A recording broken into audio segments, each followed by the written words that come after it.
So I want to talk about embracing being a small business, or I suppose more accurately, not embracing being a small business as it was for me for probably the first 2 or 3 years.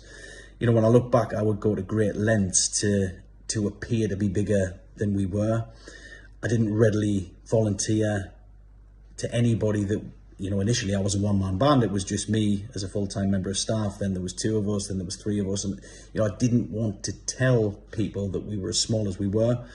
And I think the fear of that, of course, is that you worry that either existing clients or new clients won't want to either give you new business or retain business with you for fear of you not being big enough to deliver their projects or services that you've agreed to. And that's not the case at all. You know, everyone knows that that's not the case. And when I think back and look at it logically, that was always the case. It was me overthinking it. But I know that this is quite a common theme among startup owners and new business owners and, you know, the first employees of companies, because I've spoken to people that did exactly the same thing. You know, some of the things that I did were I would ask trusted partners and suppliers of ours to have an Evolve Assess email address. I would ask them to put Evolve Assess against their LinkedIn profile. Although they were, of course, doing work for us, they weren't a direct employee. So, you know, for any passers-by, they would see that we had, you know, 3 or 4 members of staff when it was just 1, and maybe 7 or 8 when it was just 3. I now don't do that. And, you know, like I say, I do think it's a flawed logic.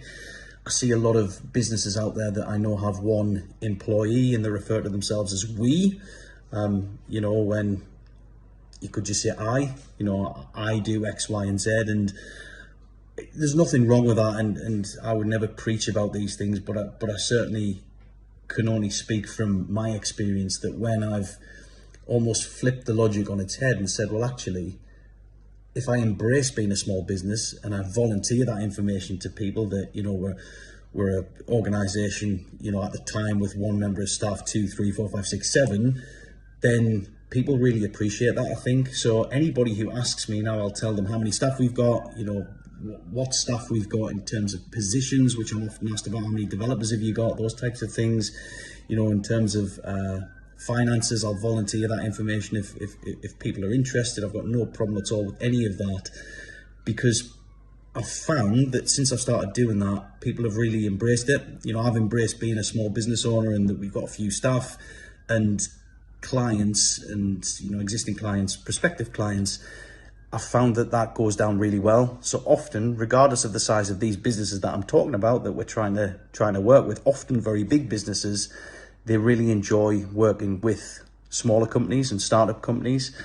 And I have to admit, if somebody came to me tomorrow providing a service that I needed, and let's say I was their first client, I think in fact, I know I would absolutely love that, because I know that my project would be taken care of with, you know, ultimate care and diligence, and the quality of work would be fantastic. Because when you are one of a company's few clients, maybe their only client to begin with, you know, they'll do absolutely everything they can to keep a hold of you.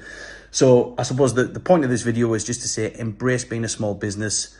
It's never what it seems. I think you can always overthink these things, but it's definitely something that I certainly do now, and I will do absolutely moving forward. Thanks, guys.